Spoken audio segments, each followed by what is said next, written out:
प्रभु यीशु मसीह के मधुर और मीठे नाम में आज दिनांक 3 फरवरी दिन गुरुवार को हम आप सबका स्वागत करते हैं। आज के दिन के लिए जो वचन है वो लिया गया है यहोशू की पुस्तक उसका पहला अध्याय उसका 8 पद। वचन इस प्रकार से कहता है, व्यवस्था की यह पुस्तक तेरे चित्त से कभी ना उतरने पाए, इसी में दिन रात ध्यान दिए रहना, इसलिए कि जो कुछ उसमें लिखा है उसके अनुसार करने की तू चौकसी करे, क्योंकि ऐसा ही करने से तेरे सब काम सफल होंगे और तू प्रभावशाली होगा।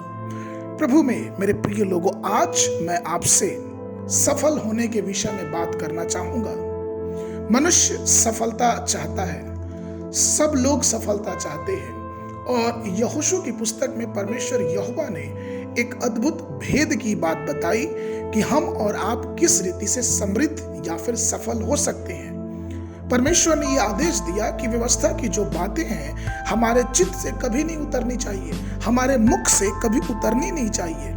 उस पर हमें रात दिन ध्यान करना है और जो कुछ उसमें लिखा है उसके अनुसार अपने जीवन की चौकसी करना है।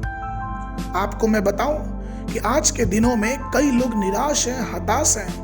कई लोग का ये कहना है कि कई प्रयासों के बाद भी आज मेरी बेटी के लिए उपयुक्त वर नहीं मिल पाया, कई प्रयासों के बाद भी मेरे बेटे के लिए उपयुक्त लड़की नहीं मिल पाई, उसको नौकरी नहीं मिल पाई, ये हो गया वो हो गया है। समृद्धि सब चाहते हैं, लेकिन परमेश्वर के वचन को बहुत करीब से देखना बहुत कम लोग चाहते हैं। पवित्र शास्त्र में बताता है कि जो कुछ हम करेंगे वो समृद्ध होगा, लेकिन कैसे?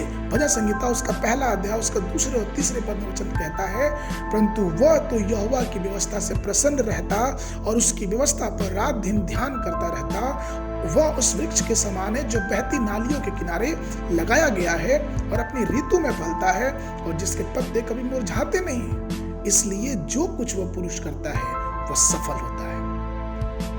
हम जब परमेश्वर के वचन को सिर्फ औपचारिक रूप से नहीं लेकिन गंभीर रूप से अपने जीवन में लेते हैं, और जब परमेश्वर का वचन हमारे हृदय में गहराई से बसने लगता है, हमारा रास्ता अपने आप खुलने लगता है। हम और आप देखते हैं कि किस प्रकार से राजा उजिया के जीवन में किस प्रकार से परमेश्वर ने उसे समृद्ध बनाया, और उसे समृद्धि तभी मिली जब वो यहोवा को ढूंढता रहा। और जैसे उसने यहोवा को ढूंढना बंद कर दिया, उसकी समृद्धि, उसकी आबादी, ये सारी चीजें धीरे धीरे घटने लगी। दूसरा इतिहास की पुस्तक उसका 26 अध्याय में पूरी वृत्तांत को हम और आप पढ़ सकते हैं।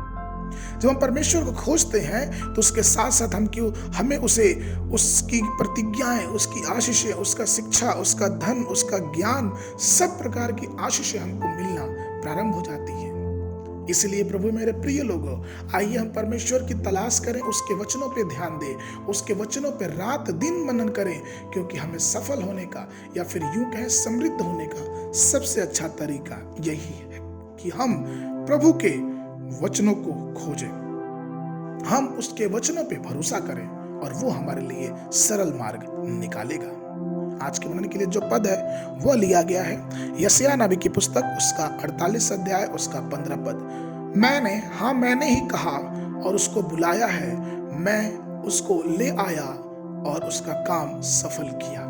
अगर आपने इस वर्ष बाइबल अध्ययन प्रारंभ किया है तो सुबह के समय निर्गमन की पुस्तक उसका 31, 32 और 33 अध्याय, संध्या के समय मत्ती रचित सुसमाचार उसका 22 अध्याय 1 से लेकर 22 पद तक। परमेश्वर आप सबको आशीष देवे।